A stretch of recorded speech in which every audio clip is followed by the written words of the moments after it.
Did you know that the average life expectancy in medieval England was around 31 years? And that was if you survived childhood. Infant mortality was so high, maybe 1 in 3 children died before their fifth birthday. The world was full of plagues, famines, and wars. Life was short, it was brutal, and it was deeply uncertain. So how on earth could people from such a time teach us anything about finding our purpose? We think of purpose as a modern luxury. Something you find after your basic needs are met. You go to university, you travel, you try different jobs, you read self-help books. You look for that one thing that makes you feel alive. But what if that's all wrong? What if the harshness of medieval life gave people a clarity we've lost? They didn't have a million choices. They had a few. And within those limits, they had to find meaning. They didn't have the internet to distract them. They had community, tradition, and a deep sense of their place in the universe. They knew death was always around the corner, and that changes how you live. It forces you to ask the big questions. What am I here for? Oh, what is my duty? What truly matters? Maybe their wisdom isn't about grand, world-changing ambitions. Maybe it's simpler. It's about how to live a good life within your own small corner of the world. It's about craft, community, and commitment. It's about facing reality, not escaping it. We have more freedom, more health, and more information than any king or queen in the 14th century could have dreamed of. Yet, many of us feel lost, anxious, and without purpose. So what do they know that we've forgotten? What secrets to a meaningful life are hiding in the so-called Dark Ages? Number 25. What if your final day was your best guide? In the Middle Ages, they didn't hide from death.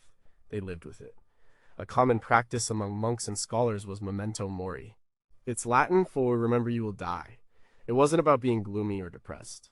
It was a tool for focus. Many would keep a human skull on their desk, not for shock value, but as a reminder. This life is temporary. Your time is limited. So, what are you going to do with it? The bubonic plague, the Black Death, swept through Europe starting in 1347. It killed somewhere between 30% and 60% of the population. Imagine half the people you know dying in a few years. Death wasn't an abstract concept. It was your neighbor, your child, your priest. This constant presence of mortality forced a sense of priority. You didn't have time for petty arguments or trivial pursuits when you might not see the next sunrise. We do the opposite today. We sanitize death. We hide it away in hospitals and funeral homes. We use soft language. Someone passes away or is no longer with us. We strive for eternal youth with skincare products and medical procedures. We've become experts at denying the one certainty of life. But this denial comes at a cost. Without a clear endpoint, life can feel like an endless series of distractions. There's no urgency. Why do today what you can put off for tomorrow that you assume will always come? Steve Jobs, in his famous 2005 Stanford commencement address, talked about this. He said, remembering that I'll be dead soon is the most important tool I've ever encountered to help me make the big choices in life. He was channeling a very old piece of wisdom. The thought of death strips away the unimportant things. Peer pressure, expectations, pride, fear of embarrassment, they all fall away in the face of death. What's left is what truly matters. Psychologists have a name for this. It's called terror management theory, developed by Jeff Greenberg, Sheldon Solomon, and Tom Pishinsky. It's based on the work of cultural anthropologist Ernest Becker and his 1973 Pulitzer Prize-winning book, The Denial of Death. The theory proposes that the fear of death is a primary motivator for human behavior. We build cultures, create symbols, and seek self-esteem to manage this underlying terror. We want to feel like we are part of something immortal, something that will last beyond our physical existence. A purpose gives us that. It makes us feel significant. By consciously using memento mori, you're not succumbing to terror. You're harnessing it. You're using the awareness of your limited time to clarify your values and live a life aligned with them. It's not about fearing death, but using the fact of death to live a better life. If the awareness of our own mortality is such a powerful tool for creating meaning, why have our modern cultures become so incredibly skilled at denying it? What fundamental psychological need is met by pushing away the one great certainty of our existence? And what is the long-term cost to a society when its members live as if their time is infinite, focusing on comfort and distraction over contribution and meaning? Number 24. What if your work was also your prayer? In the quiet cloisters of medieval monasteries, life was governed by a simple, powerful rule. It was the rule of Saint Benedict, written around the year 530. At its heart was the motto ora et labora, which means pray and work. For the monks, these two things were not separate. They were two sides of the same coin. The physical labor of tending the fields, brewing beer, or copying manuscripts was not just a chore to get through. It was a form of worship. It was a way to honor God through discipline, effort, and creation. The work itself had a spiritual dimension. This idea transformed the concept of labor in the Western world. Before this, manual labor was often seen as something for slaves and the lower classes. The Benedictine monks elevated it. They showed that work, done with care and attention, had its own inherent dignity and purpose. We live in a world that has completely separated work from any sense of the sacred. For many, work is just a transaction. You trade your time and skills for money. The goal is to get through the workday so you can get to your real life in the evenings and on weekends. We talk about work-life balance as if work is the opposite of life. This split creates a deep sense of dissatisfaction. If you spend 8 hours a day, 5 days a week, doing something you feel has no meaning beyond a paycheck, that's a huge portion of your life spent in a state of quiet desperation. The medieval monk had a purpose built into his every action. The rhythm of prayer and work gave structure and meaning to his entire day. We have lost that integrated rhythm. The modern psychologist Mihaly Csikszentmihalyi spent his career studying what he called flow. He described it as a state of being completely immersed in an activity. Time seems to disappear. You feel challenged but not overwhelmed. You are using your skills to their utmost. It's a state of optimal experience. In his 1990 book, Flow, the Psychology of Optimal Experience, Csikszentmihalyi found that people reported being in a state of flow more often at work than during leisure time. This seems counterintuitive. We think of leisure as fun and work as drudgery. But work often provides clear goals, immediate feedback, and a balance between challenges and skills. These are the key ingredients for flow. The medieval monk doing calligraphy or the stonemason carving a gargoyle was likely in a state of flow. Their work demanded total concentration. It had a clear purpose. It was their labora, their work, but it was also a path to a deeper state of being, their aura. Finding a purpose might not be about finding a passion. It might be about finding work that allows you to enter that state of flow, work that demands your full attention and rewards it with a sense of accomplishment and meaning. It's about seeing the sacred in the secular, the prayer in the practice. Why has our culture come to define work almost exclusively in economic terms, stripping it of its potential for spiritual or psychological fulfillment? If flow states are most often achieved at work, why do we persist in the narrative that work is something to be escaped? What would our society look like if we were taught to seek out ora et labora, to find a craft or profession that integrates our need for meaning with our need to make a living? Number 23. What if you weren't in control of your life? Imagine a giant wheel. At the top sits a king in all his glory, but the wheel is always turning. As it spins, the king is thrown down into the mud, and a beggar from the bottom rises up to take his place. This was the Wheel of Fortune, or Rota Fortunae, a powerful and pervasive concept in the medieval mind. It was a symbol of the radical instability of life. The goddess Fortuna, a figure inherited from Roman times, was blind. She spun her wheel at random. Your success, your health, your wealth, they were not entirely your own doing. And they could be taken away in an instant. This idea appears everywhere, from the writings of the 6th century philosopher Boethius in his Consolation of Philosophy to the famous 13th century collection of poems Carmina Burana. It taught a profound lesson: do not attach your sense of self or your ultimate happiness to things that are outside of your control. This is the opposite of our modern ethos. We are told we are the masters of our destiny. You can be anything you want to be. The only thing holding you back is you. We believe in control. We create 5-year plans, track our metrics, and optimize our lives for success. When things go wrong, we lose a job, a relationship ends, we get sick, we often blame ourselves. We must have done something wrong. We didn't try hard enough. We didn't have the right mindset. This belief in total control creates a huge amount of anxiety and self-loathing. It denies the reality that luck, chance, and circumstances beyond our influence play a massive role in our lives. The medieval person understood this.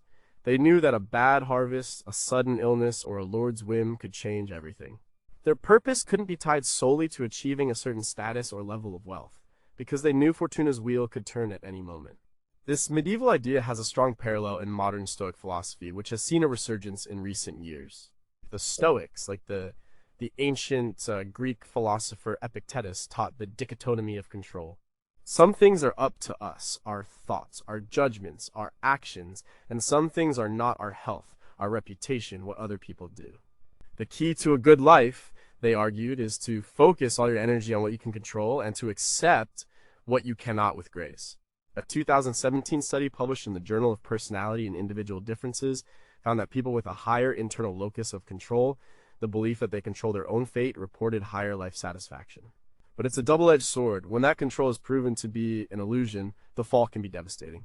The medieval wisdom of the Wheel of Fortune provides a necessary balance. It's not about being passive or fatalistic. It's about humility. It's about recognizing the limits of your own power. Your purpose should be found in the things you can control: your character, your effort, your response to events.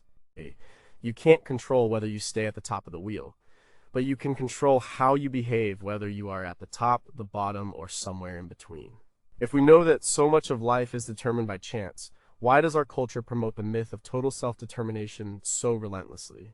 What psychological comfort do we get from believing we are in complete control, even when evidence constantly proves otherwise? Could our epidemic of anxiety be a direct result of this? Control illusion. And would a healthy dose of Fortuna's wisdom actually make us more resilient, not less? Number 22, what if your purpose was a calling from outside? The modern idea of purpose is often very internal. We are told to look inside, find your passion, follow your heart. It's a process of self-discovery, of excavating something that is already buried within us.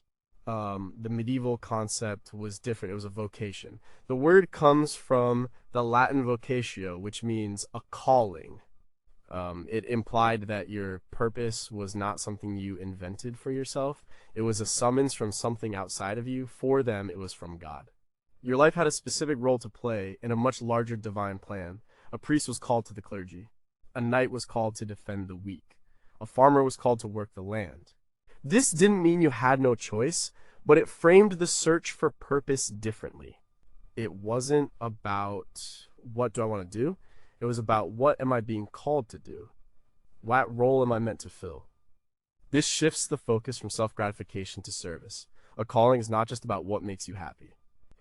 It's about what the world needs from you. It's about responsibility. This idea gave people a powerful sense of meaning, even if their lives were difficult.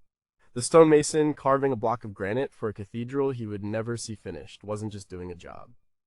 He was answering a call to help build a testament to God that would last for 1,000 years. His individual life was connected to something vast and eternal. We have largely lost this language of vocation. When we do use it, it's usually in a secular sense, like a doctor who feels a calling to heal people. But the underlying idea is the same, a purpose that is less about personal fulfillment and more about contributing to a greater good. Martin Seligman, one of the founders of positive psychology, outlines this distinction in his work. He talks about 3 types of lives: the pleasant life pursuing positive feelings, the good life using your skills to achieve flow, and the meaningful life. Of the meaningful life, he says, consists of using your signature strengths and virtues in the service of something much larger than you are. This is the modern scientific articulation of the medieval concept of vocation. Research consistently shows that people who feel their work serves a higher purpose report greater life satisfaction, are more resilient to stress, and even live longer. A 2016 study published in the Journal of a Mission found that employees who viewed their job as a calling had significantly higher job satisfaction regardless of their income or the prestige of their position. They weren't just working for a paycheck, they were answering a call. Finding your purpose, then, might not be about looking inward at your desires. It might be about looking outward at the needs of your family, your community, or the world, and asking, where can I be of service? If the search for an external calling is more likely to lead to a meaningful life than a purely internal search for passion, why are we so focused on the self? Has our culture of individualism made it harder for us to hear or even listen for a call to service? And in a world without a shared belief in a divine plan, where can we look for something larger than ourselves to serve? Number 21. What if the journey was the whole point? In the Middle Ages, people went on pilgrimages. They would walk hundreds, sometimes thousands of miles to visit a holy site, like the shrine of St. James at Santiago de Compostela in Spain or Canterbury in England. These were not vacations. They were difficult, dangerous journeys. Pilgrims faced bandits, bad weather, and disease. The official reason was to venerate a relic or seek a miracle. But the pilgrimage itself was a transformative process. It was about stripping away your normal life, your status, your possessions, your routines, and walking step by step toward a sacred goal. The journey was as important, if not more important, than the destination. On the road, a nobleman and a peasant were both just pilgrims, relying on the kindness of strangers. The physical act of walking for weeks or months was a form of meditation. It was a time for reflection and repentance. The purpose wasn't just to arrive. The purpose was in the walking. We are a destination-obsessed culture, but we focus on the goal. Getting the degree, landing the promotion, buying the house. Reaching the retirement number, we see the time in between the journey as something to be endured or even rushed. We take the fastest route. We optimize for efficiency. We treat life as a checklist of accomplishments. And then, when we finally reach a goal, we often feel a strange sense of emptiness. We think, is this it? We've been so focused on the destination that we've missed the life that happens along the way. The medieval pilgrim understood that the struggle, the reflection, and the human connection found on the road were the real rewards. The shrine was just the endpoint that gave the journey its direction. This idea is reflected in modern research on happiness. In his 2006 book, Stumbling on Happiness, psychologist Daniel Gilbert explains that we are terrible at predicting what will make us happy.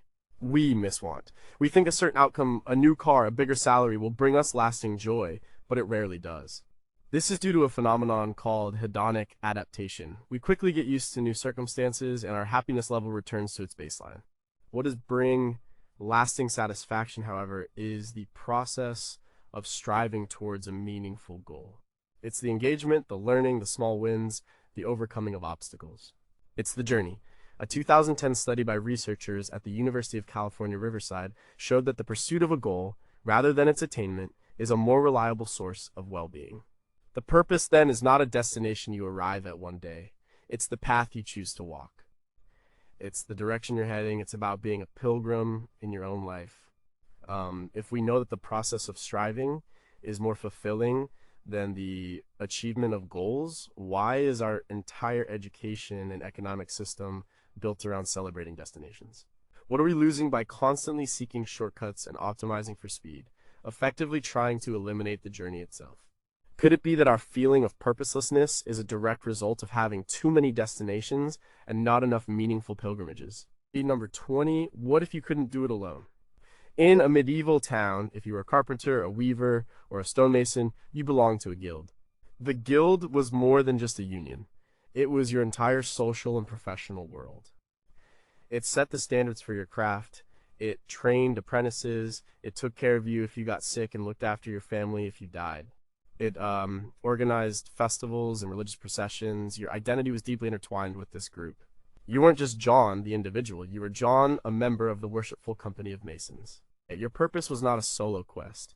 It was found and lived out within a community that shared your skills, your values, and your way of life. They held you to a high standard, but they also had your back. The idea of finding yourself on your own would have seemed bizarre. You found yourself by finding your place within the group. We live in an age of radical individualism. We are encouraged to be unique, to stand out, to build a personal brand. Like, we move from city to city for jobs.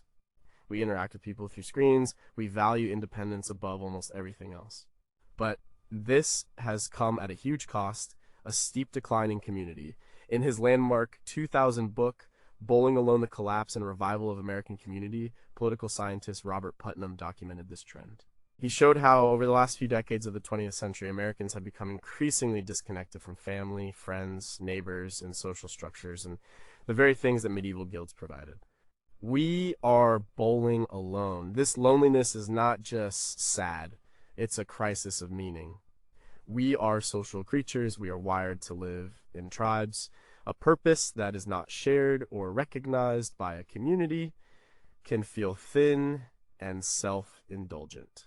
The need for belonging is a fundamental human motivation, right up there with food and shelter. This is a core idea in Abraham Maslow's famous hierarchy of needs, first proposed in 1943. After physiological and safety needs are met, the next level is love and belonging. You can't reach self-actualization, the fulfillment of your potential, without first having a sense of connection and community. The medieval guild provided this in spades. It gave its members a shared identity, a common purpose, upholding the quality of the craft, and a safety net. Finding your purpose today might be less about finding a unique individual mission and more about finding your guild. This might be a professional organization, a sports team, a volunteer group, a church, or even a close-knit group of friends. It's about finding the people who share your values and are working towards something alongside you. Your purpose is magnified when it's part of a collective effort. If our brains and societies evolve for deep community connection, why do our modern economic and social systems so often reward individualism and geographic mobility, which actively break those connections? What is the true psychological cost of bowling alone, and how much of our search for personal purpose is actually a search for a lost sense of belonging? Is it possible to recreate the deep, multifaceted support of a medieval guild in our fragmented, hyper-individualized world? Number 19, what if your flaws were your compass? The medieval Christian world was structured around a clear moral framework: the 7 deadly sins and the 7 heavenly virtues. The sins were pride, greed, lust, envy, gluttony, wrath, and sloth. They were seen as the fundamental character flaws that led a person away from a good and meaningful life. But they weren't just a list of things not to do, they were a diagnostic tool. By understanding your primary temptations, you could understand your own character. They were a map of your soul's weaknesses. If you're prone to pride, your spiritual work was to cultivate humility. If you struggled with sloth, your path was to practice diligence. Your flaws weren't something to be ashamed of and hidden. They were the very things that pointed you toward the work you needed to do on yourself. Your purpose, in a very real sense, was to battle your own nature and cultivate the opposing virtue. This runs counter to a lot of modern self-help, which often focuses on accentuating your strengths. We are told to find what we're good at and do more of that. Lean into your strengths. Don't worry about your weaknesses. There is some wisdom in this, but it can also be a recipe for a shallow and unbalanced life. It can lead to what medieval thinkers would have called pride and overemphasis on one's own talents and a neglect of character development. The medieval approach suggests that a deep sense of purpose comes not from ignoring your weaknesses, but from confronting them directly. The struggle itself is meaningful. Overcoming your own worst impulses is a heroic journey. This is the central theme of countless medieval stories, from epic poems like Dante's Inferno, where the journey through hell is a catalog of sins, to chivalric romances where a knight must overcome his own fear or lust to complete his quest. This idea of post-traumatic growth, where people experience positive psychological change after a struggle, is now a well-researched phenomenon. Psychologists Richard Tedeschi and Lawrence Calhoun coined the term in the 1990s. They found that people who face adversity can develop a greater appreciation for life, improved relationships, and a stronger sense of personal strength. The struggle changes them for the better. The medieval framework of sins and virtues is essentially a proactive system for instigating this kind of growth. You don't have to wait for a trauma to happen to you. You can identify your sin, your recurring negative pattern, and treat the struggle against it as your purpose. Carl Jung, the 20th century psychiatrist, talked about the importance of integrating the shadow self, the parts of ourselves we deny or dislike. He believed that true wholeness and psychological health came not from pretending the shadow doesn't exist, but from acknowledging it and learning from it. Your greatest weakness, if faced with courage, can become the source of your greatest strength. In a culture that emphasizes celebrating strengths and projecting an image of perfection, what have we lost by de-emphasizing the importance of confronting our own flaws? Could our modern anxieties stem from a collective shadow of unacknowledged weaknesses that we refuse to face? If your purpose is found in the struggle against your own worst tendencies, what does that mean for a society that increasingly seeks comfort and the avoidance of all internal conflict? Number 18, what if your best work was for someone else's future? When a craftsman in a medieval guild was ready to become a master, he had to produce a masterpiece. This wasn't just a good piece of work. It was the single best thing he could create. It demonstrated his total command of the craft, from the raw materials to the finished product. It would be judged by the other masters of the guild. His future and his reputation depended on it. But the idea went deeper. The masterpiece was his legacy. It was a contribution to the craft itself, a standard for others to aspire to. It was built to last. This mindset was everywhere. Think of the great Gothic cathedrals like Notre Dame in Paris, begun in 1163, or Cologne Cathedral, started in 1248. The people who laid the first stones knew they would never see the final spire. They were building something for their grandchildren and their grandchildren's grandchildren. Their purpose was tied to a timescale much longer than their own individual lives. We live in a short-term world. We are judged by quarterly reports, daily stock prices, and instant social media metrics. We value speed and disruption. We often build things to be disposable. The idea of working on a project that will only be completed long after we are dead seems inefficient, almost foolish. We want to see the results of our work now. This short-term thinking can lead to a crisis of meaning. If our purpose is only tied to immediate rewards and personal recognition, what happens when those things are gone? The medieval cathedral builder had a different kind of purpose. It was a transgenerational purpose. He was a link in a long chain of effort stretching from the past into the distant future. This gave his daily work the slow, repetitive, often grueling task of cutting stone a profound sense of significance. This concept of long-term, legacy-oriented thinking is what the philosopher and environmentalist Roman Krasnarek calls being a good ancestor. In his 2020 book, The Good Ancestor, How to Think Long-Term in a Short-Term World, he argues that we have a responsibility to the generations that will come after us. He points to projects like the Svalbard Global Seed Vault in Norway, which is designed to protect crop diversity for centuries, as modern examples of cathedral thinking. This way of thinking requires a shift in our perspective of time. It asks us to consider our actions not just in terms of their immediate impact, but in terms of their impact in 100 or even 1,000 years. This provides a powerful source of purpose. It connects our small, brief lives to the grand sweep of human history. It turns our work from a job into a legacy. If our brains are wired for the immediate gratification of short-term rewards, how can we possibly cultivate the cathedral thinking necessary to solve long-term problems like climate change or social inequality? What cultural values or social structures have we lost that made it possible for medieval people to dedicate their lives to projects they would never see completed? Is it possible for a society obsessed with instant results and individual legacy to find purpose in being anonymous contributors to a future they will never inhabit? Number 17, what if silence was the answer you were looking for? In the medieval world, especially within monastic communities, silence was not an absence of something. It was a presence. It was a discipline. It was a path to understanding. Monks took vows of silence or lived in communities where speech was restricted to certain times and places.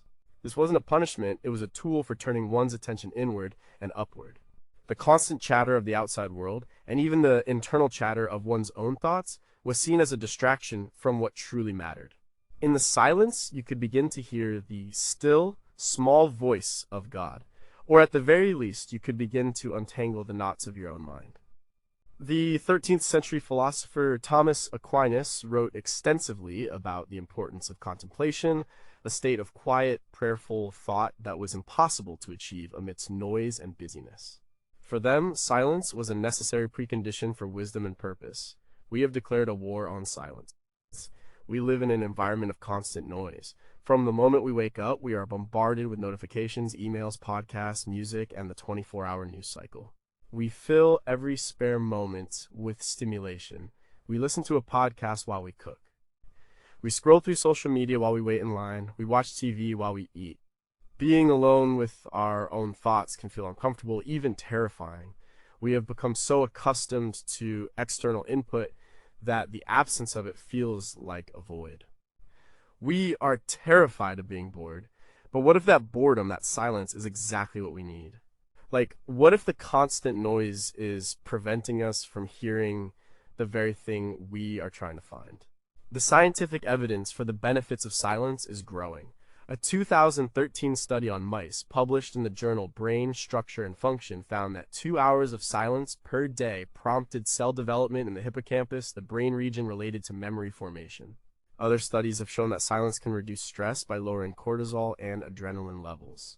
It replenishes our cognitive resources. The French mathematician and philosopher Blaise Pascal wrote in the 17th century, "All of humanity's problems stem from man's inability to sit quietly in a room alone." He was observing the same restless need for distraction that we see today. The practice of silence, whether through formal meditation, a walk in nature without headphones, or simply setting aside time to sit and think, is a way to push back against this. It creates the mental space necessary to ask the big questions. What do I really want? What are my values? What is my purpose? You can't answer those questions if you can't even hear yourself think. If silence is so beneficial for our brains and our well-being, why have we engineered a world that is almost entirely devoid of it? What deep-seated fear is driving our compulsion to fill every moment with noise and distraction? If the answers to our most profound questions about purpose can only be found in a state of quiet contemplation, what does it mean for a society that has forgotten how to be silent? Number 16, what if wanting less was the key to having more? In the 13th century, a new kind of religious movement swept across Europe. It was led by figures like Saint Francis of Assisi. They were the mendicant order's friars who took vows of poverty and lived by begging. This was a radical idea. In a world of rigid hierarchies where wealth and land equaled power, they chose to have nothing. Francis, the son of a wealthy merchant, famously stripped off his fine clothes and embraced a life of radical simplicity. This wasn't about self-punishment, it was about freedom. By owning nothing, he was free from the anxieties of protecting property. He was free to go where he was needed. He was free to focus entirely on his spiritual purpose. The philosophy was simple. The more you own, the more your ownings own you. They called this idea contemptus mundi, or contempt for the world. It wasn't a hatred of the world, but a rejection of its transient values, wealth, status, power in favor of eternal ones. Our modern world is built on the opposite principle, the relentless pursuit of more. We are told that happiness and purpose can be found in the next purchase, the next upgrade, the next experience. The entire advertising industry, an estimated $634 billion enterprise globally in 2020, is designed to create a sense of dissatisfaction with what we have and to stir a desire for something new. This endless cycle of wanting and acquiring is a trap. It promises fulfillment but delivers only a temporary hit of pleasure, followed by the desire for the next thing. This is the hedonic treadmill we talked about earlier. We keep running, but we stay in the same place emotionally. This constant striving for more is exhausting. It clutters our lives, our homes, and our minds, leaving little room for a sense of purpose. The modern movement of minimalism is a secular echo of the Franciscan ideal. It's the idea that by intentionally living with less, we can free up our resources, our time, money, and attention to focus on what truly matters. It's not about deprivation, it's about intentionality. It's asking, does this thing add value to my life? If the answer is no, you let it go. A study published in the Journal of Positive Psychology in 2017 found a link between materialistic values and lower levels of well-being. People who prioritize wealth and possessions tend to report less life satisfaction, more depression, and more anxiety. St. Francis understood this 800 years ago. He found that by renouncing material wealth, he gained a different kind of wealth, a richness of spirit, community, and purpose. Finding your purpose might require an act of subtraction, not addition. It might be about clearing away the clutter of modern life to see what remains. If we know that materialism is linked to lower well-being, why is our economic system so dependent on stoking consumer desire? What would happen to our society if a significant number of people adopted the Franciscan principle of wanting less?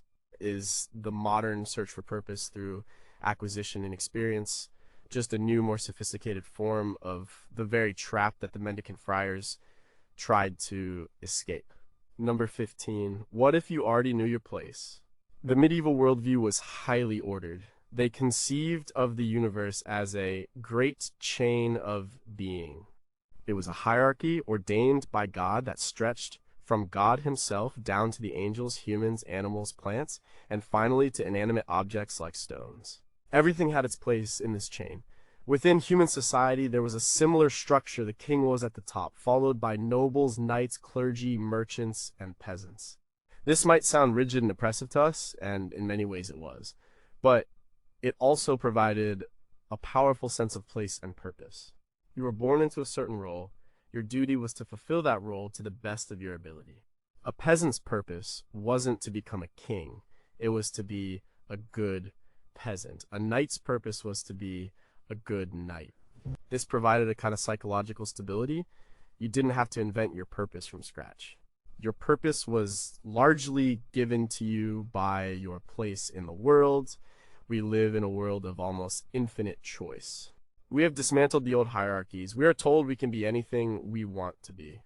This is a great liberation, but it also creates a great burden. The psychologist Barry Schwartz calls this the paradox of choice. In his 2004 book of the same name, he argues that while some choice is good, too much choice leads to anxiety, indecision, and dissatisfaction. When you have 1,000 possible careers, how do you know which one is the right one? The fear of making the wrong choice can be paralyzing, and even after we choose, we are haunted by the opportunity cost of all the other paths we didn't take. We end up less satisfied with our choice than we would have been if we had fewer options to begin with. The medieval person was spared this anxiety. Their path was, for the most part, laid out for them. Their task was not to find the right path, but to walk their given path with virtue. This isn't an argument for bringing back feudalism. It's about understanding the psychological need for a sense of place and belonging. We may have thrown out the Greek chain of being, but we haven't escaped the need to know where we fit in. This is why we form subcultures, join fan communities, and identify strongly with our professions or political tribes. We are trying to rebuild a sense of place in a world that has told us we are free, floating individuals. Finding your purpose might be about consciously choosing your place. It's about accepting certain limitations, not as a prison, but as a framework. It's about committing to a particular community, a particular craft, a particular set of responsibilities. It's about saying, this is my place, and my purpose is to be a good steward of it. It's about trading the anxiety of infinite possibility for the focused meaning of a chosen commitment. In our celebration of limitless choice and individual freedom, have we underestimated the deep human need for a defined role and a sense of place? How much of our modern identity crisis is a result of having to construct a self from scratch without the support of a pre-existing social framework? Could it be that true freedom is found not in having infinite options, but in the voluntary commitment to a particular path, a particular people, and a particular place? Number 14, what if suffering was a teacher? To the medieval mind, suffering was not something to be avoided at all costs. It was seen as an inevitable and often meaningful part of the human experience. From a religious perspective, it was a way to share in the suffering of Christ, a test of faith, or purification of the soul. Think of Dante Alighieri's Divine Comedy, written in the early 14th century. The journey through Purgatory Purgatorio is a process of cleansing through suffering. Each terrace of the mountain purges a specific sin through a corresponding painful trial. The suffering is not pointless, it is purposeful. It is the very mechanism of growth and redemption. This doesn't mean they enjoyed pain. It means they had a framework for understanding it. They had a story that gave meaning to the hardships of life. When tragedy struck, and it struck often, it was not seen as a sign that life was meaningless. It was a chapter in a larger divine story. Our modern instinct is to see suffering as a problem to be solved. An illness needs a cure. Sadness needs an antidepressant. Discomfort needs a distraction. We strive for a life that is as comfortable and pain-free as possible. And when suffering does intrude, as it inevitably does, we often lack a framework for making sense of it. It can feel random and cruel. It can shatter our belief in a just world and leave us feeling that life has no purpose. We have become very good at treating the symptoms of suffering, but we have lost the ability to find meaning in it. The Austrian psychiatrist and Holocaust survivor Viktor Frankl wrote about this in his 1946 book, Man's Search for Meaning. He observed that the prisoners in the concentration camps who were most likely to survive were those who could find some meaning in their terrible suffering, a loved one to return to, a work to complete, a lesson to learn. He famously wrote, "He who has a why to live can bear almost anyhow." The idea that suffering can be a catalyst for growth is central to the concept of Antifragility, coined by the author Nassim Nicholas Taleb. In his 2012 book, Antifragile Things That Gain from Disorder, he distinguishes between the fragile, which breaks under stress, the robust, which resists stress, and the antifragile, which gets stronger from stress. The human spirit can be antifragile. The medievals seemed to understand this intuitively. They knew that facing hardship and integrating it into a meaningful narrative could make you stronger, wiser, and more compassionate. Finding a purpose isn't about creating a life free of suffering. It's about finding a purpose so compelling that it can help you endure and even grow from the suffering that life will inevitably bring. It's about finding your why. If a life devoid of struggle is also a life devoid of the primary catalyst for growth and resilience, what are the unintended consequences of our cultural obsession with comfort and the elimination of all pain? By medicalizing and trying to eradicate all forms of suffering, are we robbing ourselves of the very experiences that forge character and reveal purpose? What happens to the human spirit in a world that offers endless distraction from pain but no framework for its meaning? Number 13. What if loyalty was your highest virtue? The entire structure of medieval feudal society was built on a single concept: loyalty. A vassal swore an oath of fealty to his lord. The lord in turn promised to protect the vassal. This bond of personal loyalty was the glue that held everything together. It was more important than laws or contracts. Your word was your bond. A knight's chivalric code was centered on loyalty to his lord, to his king, to God, and to the lady he served. To be disloyal, to be an oath breaker, was the worst thing you could be. This wasn't just a political arrangement. It was a deeply personal and moral commitment. Your purpose was defined by your loyalties. You existed to serve those to whom you had pledged your faith. This gave life a clear direction and a powerful sense of duty. We live in a much more transactional and transient world. We are encouraged to be loyal to ourselves first and foremost. We change jobs frequently, always looking for a better offer. We move from city to city. Relationships are often seen as temporary arrangements that last only as long as they meet our individual needs.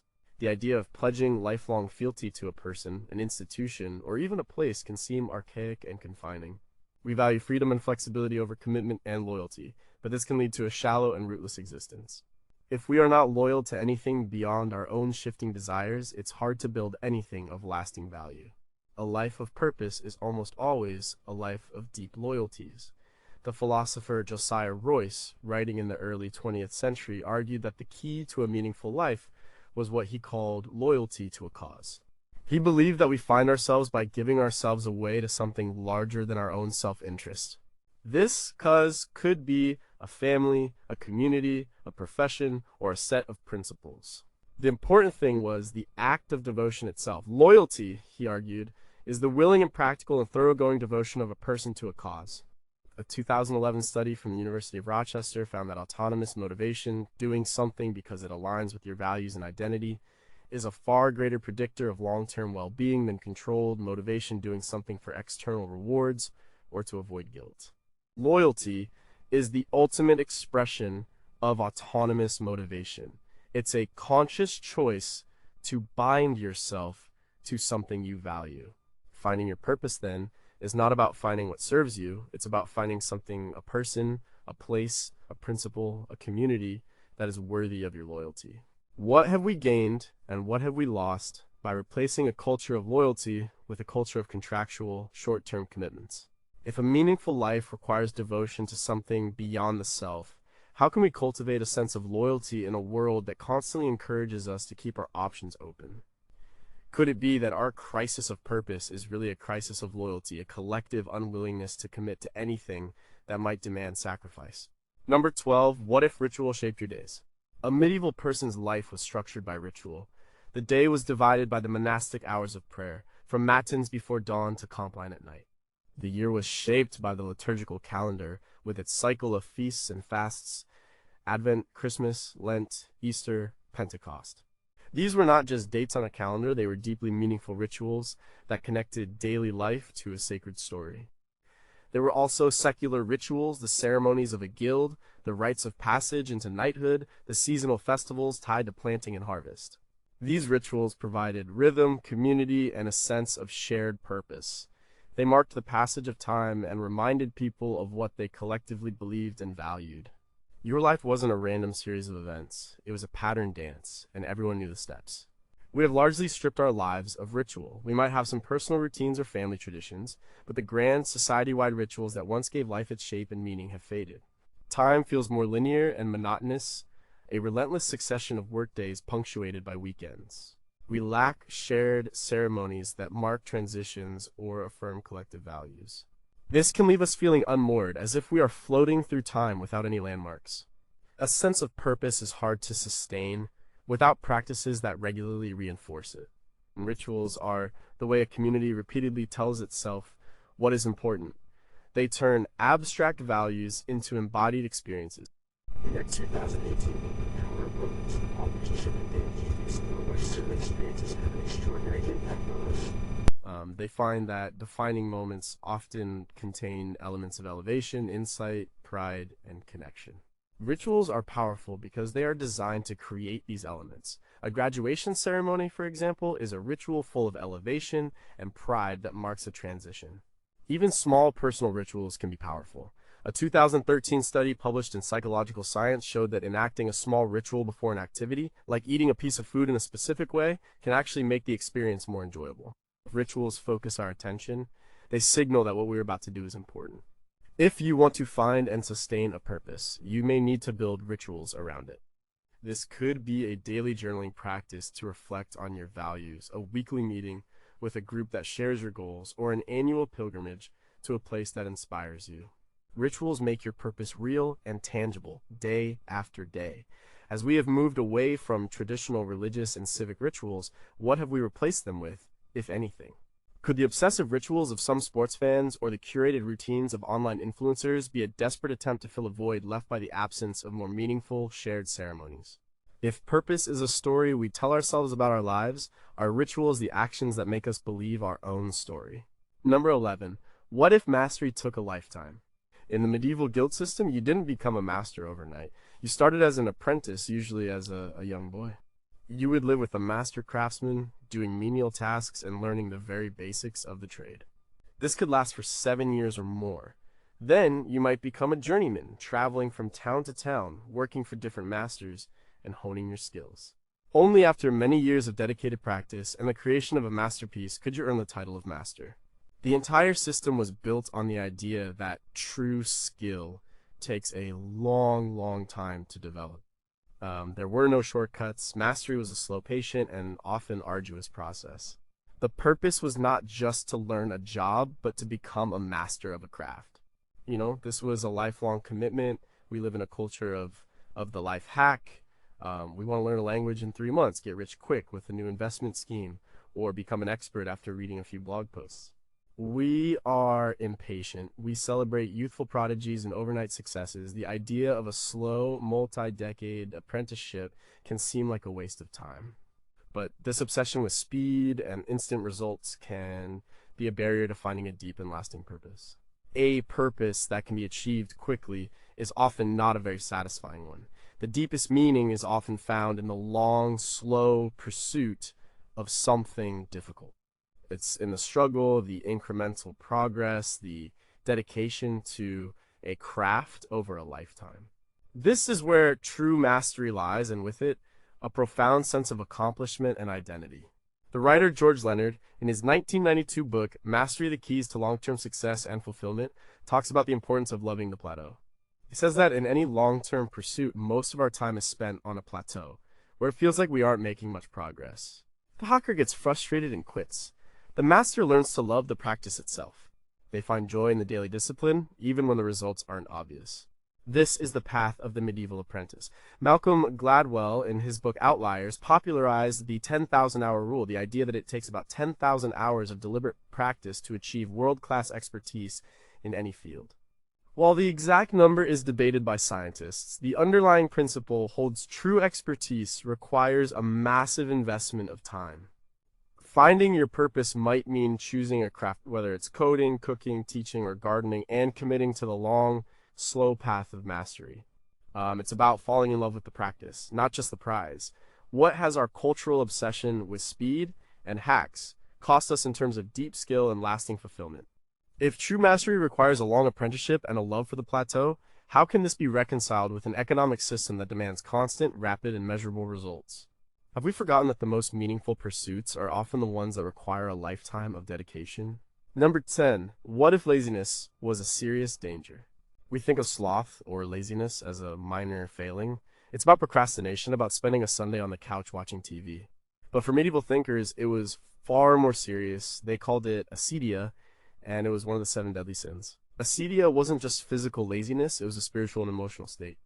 It was a kind of listless despair, a sense of boredom and restlessness that led to a person not caring about their responsibilities, their community, or their own spiritual well-being.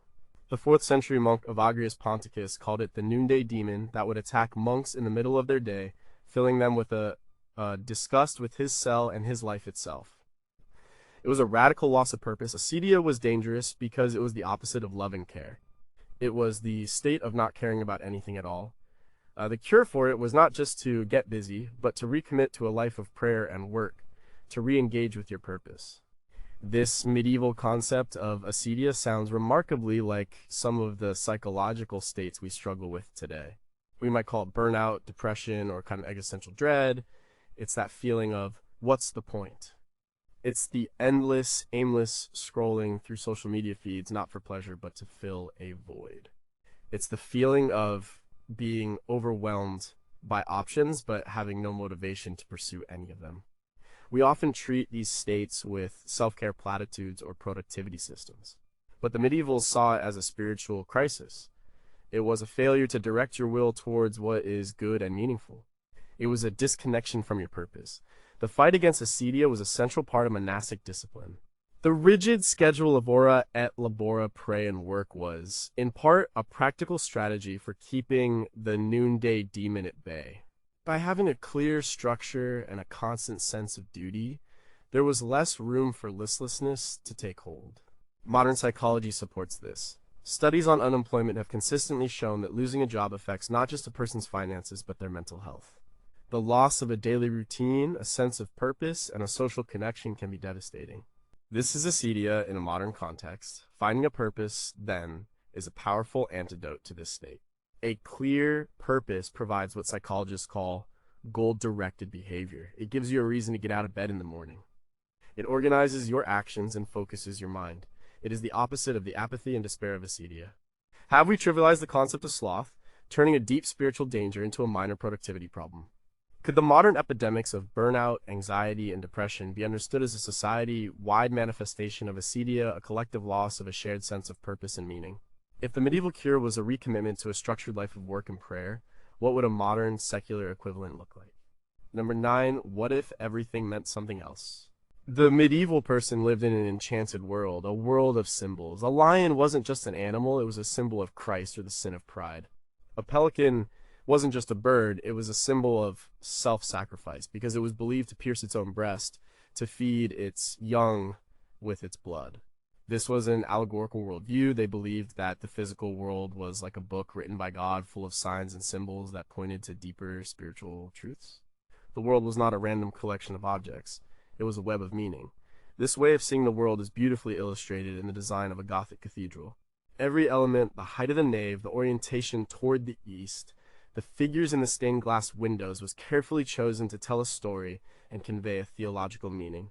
Life itself was an allegory, a journey with a spiritual purpose. We live in a disenchanted world. The scientific revolution, beginning in the 16th and 17th centuries, taught us to see the world differently. We see it as a collection of matter and energy governed by physical laws. A rock is a rock. A bird is a bird. We have gained a tremendous amount of knowledge and power through this way of seeing, but we may have also lost something, a sense of inherent meaning. When the world is just a collection of random objects, it's harder to feel that your own life is part of a larger, meaningful story. We are left to create our own meaning from scratch in a universe that seems indifferent to our existence. This can be a daunting and sometimes lonely task. The human brain, however, is a natural meaning-making machine. We are constantly searching for patterns and creating stories to make sense of the world. This is the basis of narrative psychology, a field that explores how people use stories to understand their lives and their identities. We all have a personal narrative, a story we tell ourselves about who we are, where we've come from, and where we're going. A strong sense of purpose is often linked to having a coherent and compelling life story. The medieval world provided a ready-made, society-wide story, the story of salvation, into which everyone could fit their own life. We no longer have that shared narrative. So finding a purpose is, in many ways, an act of storytelling. It's about looking at the events of your life, the good and the bad, and weaving them into a meaningful allegory. It's about deciding what the story of your life symbolizes. Is it a story of redemption? A story of discovery? A story of service? It's about seeing your own life with the eyes of a medieval poet, finding the deeper meaning in the everyday details. By disenchanting the world, has science accidentally stripped it of the very sense of meaning that our brains are wired to seek? In the absence of a shared cosmic story, are we all forced to become individual storytellers, and are some of us better at it than others? What would it look like to enchant our world, to learn to see the symbolic and metaphorical meaning in our lives and our surroundings without abandoning our scientific understanding? Number 8, what if you used your strength for good?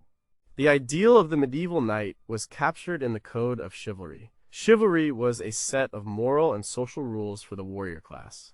It wasn't just about being a good fighter, it was about using your strength and skill for a higher purpose. A true knight was expected to be brave, courteous, honorable, and to protect the weak and defenseless peasants, the widows and orphans. He was supposed to temper his aggression with piety and mercy. Of course, many real-life knights fell far short of this ideal. They could be brutal and self-serving, but the code of chivalry itself provided a powerful model of purpose. It said that having great strength or ability was not enough. The purpose was to dedicate that strength to the service of others, to uphold justice and defend the good. It was a way of channeling the warrior's potentially destructive power toward a constructive social purpose. We have a complicated relationship with strength and power today. We often admire it in business leaders, athletes, and politicians. But we are also deeply suspicious of it. We worry about the abuse of power, about strength being used for selfish ends. We lack a clear, widely accepted code, like chivalry, that tells us what a strong person is for. What is the purpose of being smart, or rich, or influential? The chivalric code gave a clear answer. Your purpose is to use your advantages to help those who have none. It's a model of purpose as responsibility. The stronger you are, the greater your duty to serve. This idea is at the heart of many modern ethical systems and is supported by psychological research. Dr. Keltner, a psychologist at UC Berkeley, has studied the effects of power on human behavior. His research, summarized in his 2016 book, The Power Paradox, shows that while people often gain power through prosocial behaviors like empathy and collaboration, the experience of having power can corrupt them. It can make them more impulsive, less empathetic, and more focused on their own needs. The Code of Chivalry was, in a sense, a cultural technology designed to combat this very paradox. It was a constant reminder to the powerful that their position was a trust, not a right. Finding your purpose might involve taking an honest inventory of your strengths, not just physical strength, but your talents, your resources, your position of influence. Then, like the ideal knight, you can ask, how can I dedicate these strengths to the protection and service of those who are more vulnerable? This transforms ambition from a purely selfish pursuit into a noble calling. In a world that often seems to reward the ruthless and self-serving, is the ideal of Chivalry October using strength to protect the weak and hopelessly naive. What would a modern, secular code of chivalry look like for our leaders in business, technology, and politics? If power inevitably corrupts, as research suggests, can a consciously chosen purpose of service act as a sufficient antidote? Number 7, what if doubt was a sign of a healthy mind? We often think of the Middle Ages as an age of faith, where everyone believed without question. But this is a caricature. In fact, the intellectual life of the High Middle Ages was characterized by intense debate and rigorous questioning. The dominant philosophical method in the universities that sprang up across Europe, like the University of Paris, founded around 1150, was called scholasticism. The scholastics, with Thomas Aquinas being the most famous, believed that reason and faith were not enemies. They believed that reason was a path to understanding God. Their method involved posing a question, listing all the arguments for and against it, the objections, and then using logical analysis to arrive at a reasoned conclusion. They were not afraid of doubt or disagreement. They saw it as a necessary part of the search for truth. They would stage formal disputations, which were like intellectual tournaments where scholars would publicly debate complex theological and philosophical questions. A sense of purpose for them was not found in blind belief, but in the active, rational struggle to understand. Today, we often seem to have lost this art of reasoned debate. We live in echo chambers, consuming media that confirms what we already believe. We can be quick to dismiss those who disagree with us as being misinformed or having bad intentions. Yes, we can value certainty, even a false certainty, over the uncomfortable process of questioning our own beliefs. This can be a major obstacle to finding a genuine purpose. If you are unwilling to doubt your own assumptions, you might cling to a purpose that is based on a flimsy foundation, one that was given to you by your family, your culture, or your peer group, rather than one you have rigorously examined for yourself. The scholastic method teaches us that a true and resilient purpose is one that has been tested by doubt. It's one that has faced the strongest possible objections and has emerged not necessarily unscathed, but stronger and more refined. The scientific method itself is a system based on doubt. A scientist doesn't try to prove their hypothesis is right, they try to prove it's wrong. This process of falsification, as described by the philosopher Karl Popper in the 20th century, is what allows science to progress. It's a disciplined form of doubt. Applying this to your own life means being willing to question your own goals and values. It means asking the hard questions. Is this purpose really my own? Or am I just trying to please someone else? Is this goal truly meaningful? Or is it just a distraction? What are the best arguments against the path I've chosen? This is not a recipe for endless indecision. It is a way to build a purpose that is robust and authentic. A purpose that you have chosen not out of blind faith, but through the crucible of honest doubt. If reasoned debate and the embrace of doubt were hallmarks of medieval intellectual life, why has our modern information age led to more polarization and intellectual certainty, not less? What are the psychological reasons we prefer the comfort of our echo chambers to the challenging work of a scholastic disputation? Could it be that the most important step in finding your true purpose is to first have the courage to doubt the purpose you think you already have?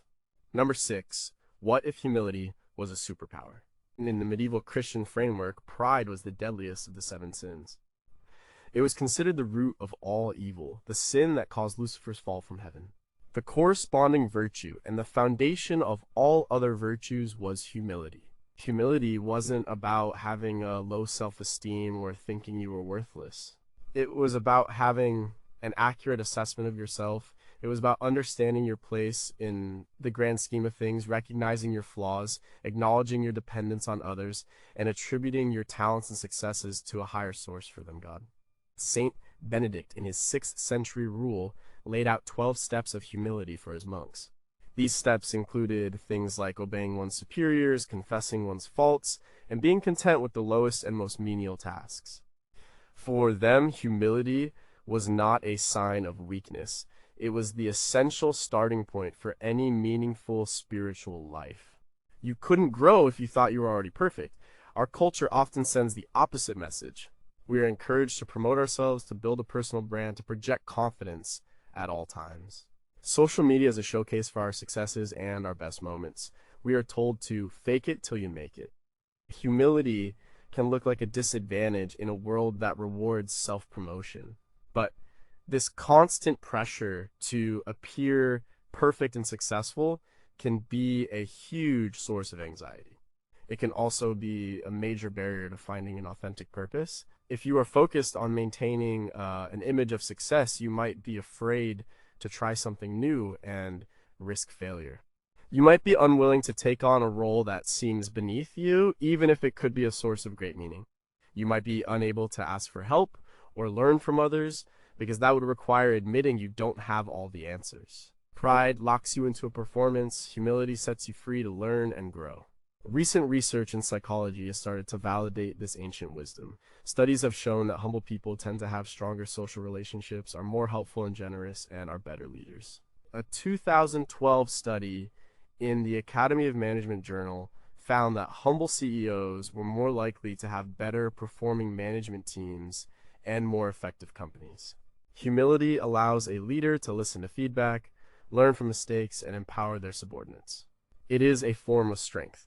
From the perspective of finding your purpose, humility is essential. It allows you to be a beginner again. It allows you to learn from anyone and everyone. It allows you to find meaning not just in glamorous, high status roles, but in quiet acts of service. It allows your purpose to be about contribution, not about ego. In a world that seems to operate on self-promotion and the projection of confidence, is humility still a viable virtue, or is it a recipe for being overlooked? If pride is so psychologically damaging and humility is so beneficial, why is our culture so adept at encouraging the former and discouraging the latter? Like, could it be that the first step to finding your purpose is not to build yourself up, but to embrace a radical sense of humility about what you truly know and what you are here to do? Number 5, what if your life was an epic story? Before the printing press was invented by Johannes Gutenberg around 1440, and for a long time after, most people were illiterate. They didn't get their information and values from books, they got them from stories. Epic poems like Beowulf in England, the Chanson de Roland in France, or the Nibelungenlied in Germany were passed down through oral tradition. These weren't just entertainment, they were cultural blueprints. They taught people what it meant to be brave, what it meant to be loyal, what a hero looked like, and what a meaningful life of struggle and sacrifice entailed. The stories of the saints, told in church and depicted in stained glass windows, provided models of spiritual purpose. People understood their own lives through the lens of these great narratives. They saw their own struggles as a small reflection of the epic struggles of heroes and saints. Their life had a narrative shape. We are still creatures of story, but the stories we consume are often fragmented, fleeting, and contradictory. We get them from 1,000 different sources: movies, TV shows, news headlines, social media feeds. We lack a single unifying epic that tells us what a good life looks like. This leaves us with the task of becoming the author of our own life story. Finding a purpose is, in essence, deciding what kind of story you want your life to be. Is it a comedy, a tragedy, a romance, a story of adventure and discovery, a quiet story of family and community? The psychologist Dan McAdams developed the concept of narrative identity. He argues that we form our identity by weaving the different parts of our lives into a coherent story. People with a strong sense of purpose often have a clear and compelling narrative for their lives, one that explains how their past has led them to their present and is propelling them toward their future. One of the most powerful types of life stories that McAdams identified is a redemption narrative. This is a story where the person transforms a negative event, a failure, a trauma, a period of suffering into something positive. It's the story of from rags to riches, from sickness to health, from sin to salvation. This is a classic narrative arc found in countless medieval stories. The hero is tested, fails, suffers, but ultimately learns and grows from the experience, emerging stronger and with a clearer sense of purpose. You can apply this to your own life. You can look at your past struggles not as random misfortunes, but as the testing part of your hero's journey. They are the challenges that have shaped you and revealed your purpose. Finding your purpose means taking the raw material of your life and crafting it into an epic story that you want to live out. In a world saturated with fleeting, disposable stories, how can we learn to craft a single, coherent, and meaningful narrative for our own lives? If we are the authors of our own story, what responsibility do we have to make it a good one? And what happens when the story we have been telling ourselves about our life no longer makes sense, and we are forced to become our own editors, starting a new chapter from scratch? Number 4, what if time was a circle, not a line? The modern person generally experiences time as a straight line. It starts at birth and moves relentlessly forward toward death. The future is an open, unknown territory. We are focused on progress, on getting ahead, on moving forward. The medieval person had a different experience of time. For them, time was also cyclical. The day was a cycle of prayer. The week was a cycle, culminating in Sunday. The year was a cycle of seasons and liturgical feasts that repeated every year. This cyclical view of time gave life a rhythm and a sense of recurring meaning. The Easter was not just a historical event that happened once, it was a reality that was made present, again every spring. The harvest was not just an economic activity, it was a ritual that connected them back to the harvests of all the years before. This cyclical pattern meant that life was not about constant linear progress. It was about participating in an eternal rhythm, about returning again and again to the same fundamental truths and rituals. This linear view of time can create a lot of anxiety. We feel a constant pressure to be productive, to be moving forward, to not waste time. If we have a setback, it can feel like a disaster because we can't get that time back. The line only moves in one direction. A cyclical view of time is more forgiving. It acknowledges that life has seasons. There are times for planting and times for fallow. There are times for activity and times for rest. A bad year is not a permanent failure. It is part of a larger cycle, and spring will come again. This perspective builds patience and resilience. It relieves the pressure to be constantly progressing. A purpose in this view is not a destination you are racing towards on a linear track. It's a center point that you return to again and again through the cycles of your life. This idea of cyclical living is being rediscovered in various modern movements. There is a growing interest in seasonal eating, in aligning our lives with the rhythms of nature. The concept of a Sabbath, a weekly day of rest, which was central to medieval life, is being explored by people struggling with burnout as a way to build a sustainable rhythm of work and rest. The psychologist Carl Jung believed that the psyche has its own seasons, and that psychological health depends on honoring these natural cycles of introversion and extroversion, of activity and reflection.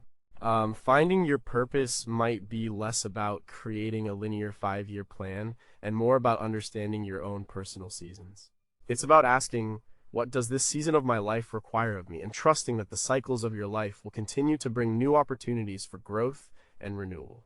Your purpose doesn't have to be a single, unchanging goal. It can be a theme that you explore and deepen through each turn of the wheel. If a cyclical view of time can reduce anxiety and build resilience, why is our entire economic and social system built on a model of constant linear growth? What have we lost by disconnecting our lives from the natural cycles of the day, the moon, and the seasons?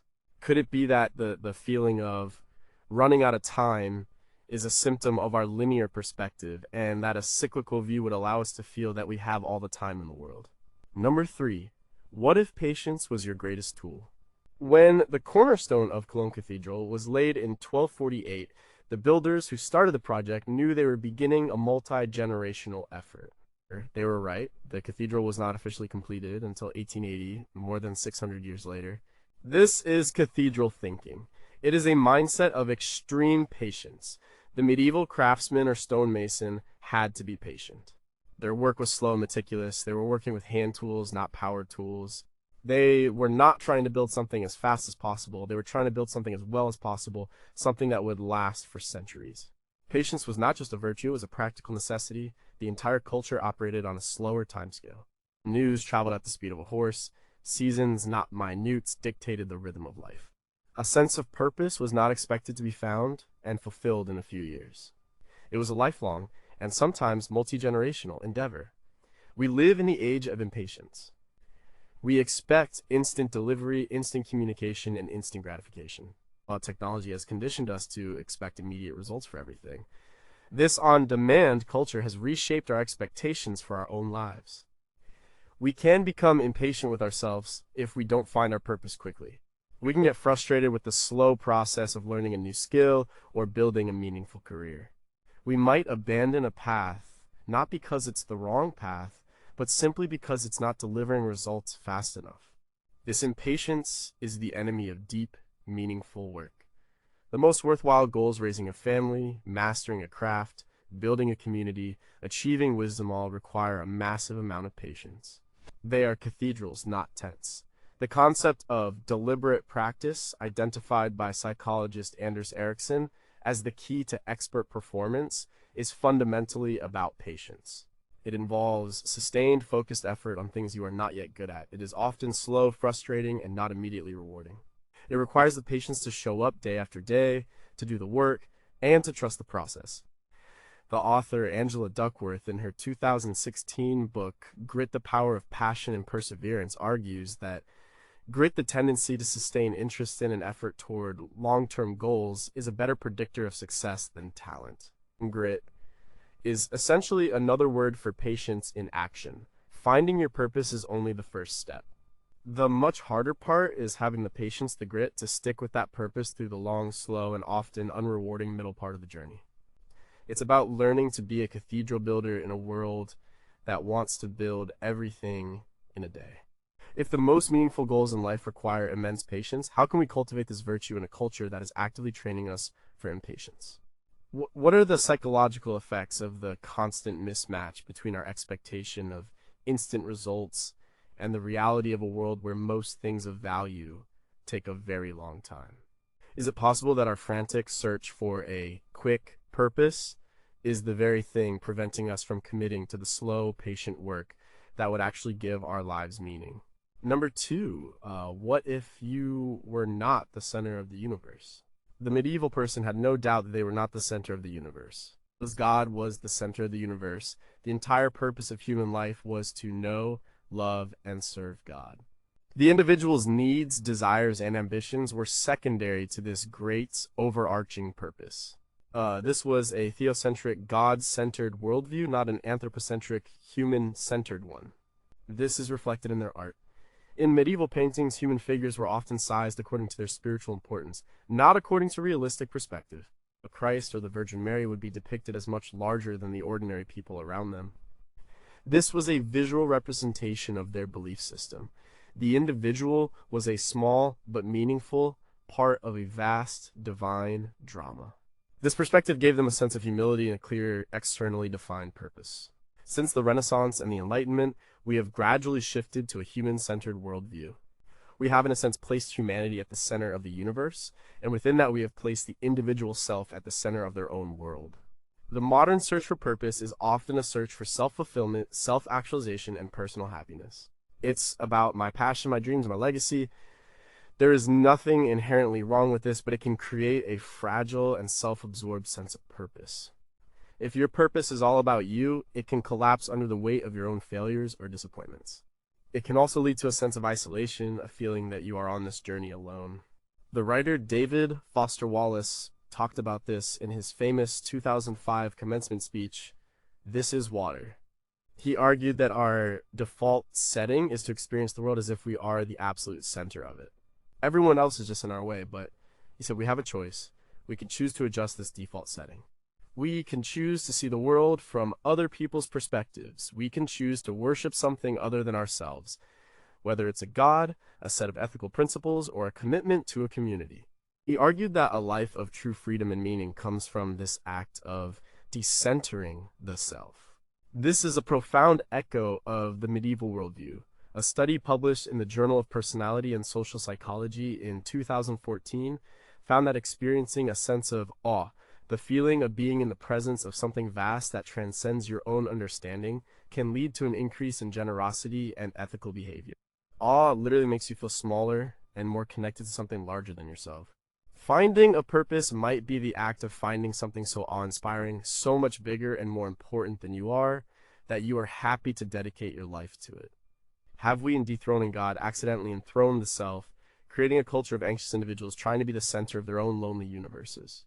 What is the psychological consequence of living without a sense of awe, without a connection to something that transcends our own ego? If a durable purpose requires us to serve something larger than ourselves, what can fill that role in a secular age? Number one, what if your purpose was simply to be good? Underlying all the other medieval concepts of the guilds, the chivalry, the cathedrals was a simple but profound idea. The ultimate purpose of life was to be a good person. It was about saving your soul. This meant cultivating the virtues humility, kindness, diligence, patience, and fighting against the vices. Your station in life, whether you were a king or a peasant, was less important than the state of your character. The art of dying, or ars moriendi, was a popular genre of literature in the late Middle Ages. These books instructed people on how to die a good death, which was the culmination of a good life. A good death wasn't about what you had accomplished or accumulated. It was about whether you died with faith, with repentance, and at peace with God and your neighbors. The final exam of life was a test of character. We are often uncomfortable with such simple moral language today. We tend to think of purpose in terms of achievement and impact. We want to make a difference, change the world, or leave a legacy. These are not bad ambitions, but they can be daunting. They can set a bar so high that we feel like a failure before we even start. They can also be a form of ego, We can become more interested in being seen as someone who is changing the world than in the quiet, unglamorous work of actually helping the person in front of us. The medieval idea brings the focus back to something much more fundamental and accessible. Before you worry about changing the world, worry about changing yourself. Your primary purpose is to become a person of integrity, compassion, and courage. This focus on character is a central theme in ancient philosophy as well, particularly in the virtue ethics of Aristotle.